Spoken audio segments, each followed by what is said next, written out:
This is part 2 of our series on one of the most controversial decisions in modern history: why America chose the atomic bomb over an invasion of Japan. If you haven't seen part 1 yet, go check it out first. It covers Pearl Harbor, the brutal fight across the Pacific, and the fear that shaped everything you're about to hear. Links in the description. Today, we finish the story: the bomb, the president, and the decision that changed the world forever. Let's get into it. Last time we left off in a war room. Generals and admirals still haunted by what they'd just watched happen on Okinawa, staring down casualty projections for an invasion of Japan that ran into the hundreds of thousands, maybe millions of dead. That fear is where we pick up, because that fear is the first reason America chose the bomb over invasion. But fear alone doesn't make a decision like this. It takes a choice. And that choice landed on the desk of a man who, just months earlier, didn't even know the weapon existed. April 12th, 1945. President Roosevelt dies without warning. Vice President Harry Truman is sworn in that same night. And within hours, someone pulls him aside and tells him something almost nobody else in the country knows. For years, under a program called the Manhattan Project, American scientists, Oppenheimer, Fermi, some of the sharpest minds alive, had been racing to build a weapon that could level an entire city in a single flash. Truman inherits that secret, and he inherits the invasion plan we already talked about, Operation Downfall, sitting right next to it on the same desk. So now you understand the actual choice America was weighing. Not bomb versus peace. The real choice was bomb versus invasion. Two paths, both soaked in blood, and a brand new president forced to pick between them. 3 months later, July 16th, 1945, New Mexico. Before sunrise, the Trinity test. Scientists crouch behind barricades, watching the desert light up brighter than the sun. It works. The bomb is real. And that single fact hardens Truman's thinking. Because now the second reason for choosing the bomb comes into focus: speed. A weapon that could force surrender in days instead of the year or more an invasion of the Japanese mainland would take. There was also a third pressure bearing down on Truman that summer, one that shaped when he acted, even if it wasn't the reason he chose the bomb over invasion in the first place. The Soviet Union.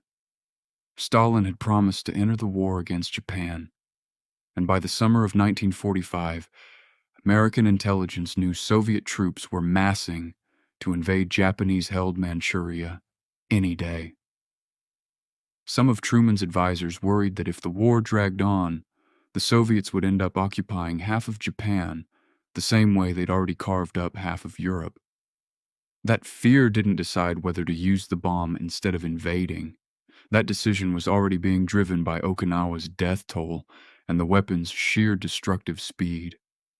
But it decided how soon to use it, adding urgency to a choice that was already all but made. By late July 1945, Truman was moving on two forces pulling toward the same conclusion: the horror of what an invasion would cost, proven by Okinawa, and a working weapon that could end the war in days. The Soviet advance simply meant there was no reason left to wait. July 26, 1945. The Potsdam Declaration. America, Britain, and China give Japan one final ultimatum: surrender unconditionally or face what they called prompt and utter destruction. Japan's government responds with one word: mokusatsu. A word that can mean no comment or we're ignoring this with contempt. Historians still argue over which meaning Japan intended, but to American ears, it read as defiance. And with that word, the last door standing between invasion and the bomb swings shut. August 6th, 1945. 8:15 in the morning. A B-29 named the Enola Gay flies over Hiroshima and drops a single bomb. Little boy. In one flash, tens of thousands of people are simply gone. 3 days later, a second bomb, Fat Man, falls on Nagasaki. Estimates vary widely, but by the end of the year, the combined toll from both cities climbs past 200,000 souls. That same day, August 9th, Soviet troops storm into Manchuria, exactly like American intelligence had feared. Japan is suddenly facing collapse from two directions at once, the bomb from one side, the Soviets from the other. 6 days later, on August 15th, Emperor Hirohito's voice goes out over the radio. Japan surrenders. The deadliest war in human history ends without a single American soldier storming a beach on the Japanese mainland. So why did America choose the bomb over invasion? Not because it was easy, not because it was clean. It was chosen because military leaders looked at Okinawa and believed an invasion would cost casualties on a scale the nation had never seen. And because a working weapon existed that could end the war in days instead of years.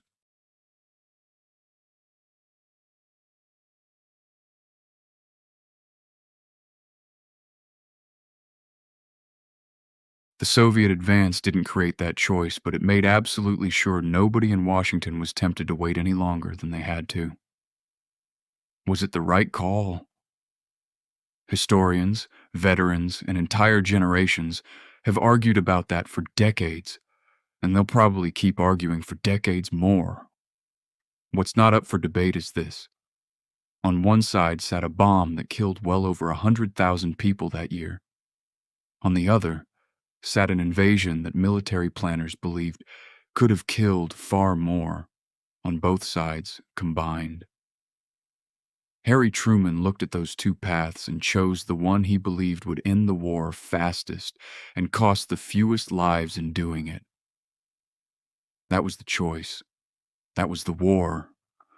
And that's why, when the history of the 20th century was written, it was written with a mushroom cloud on its first page. If you want more stories like this one, subscribe to Rulers and Ruins.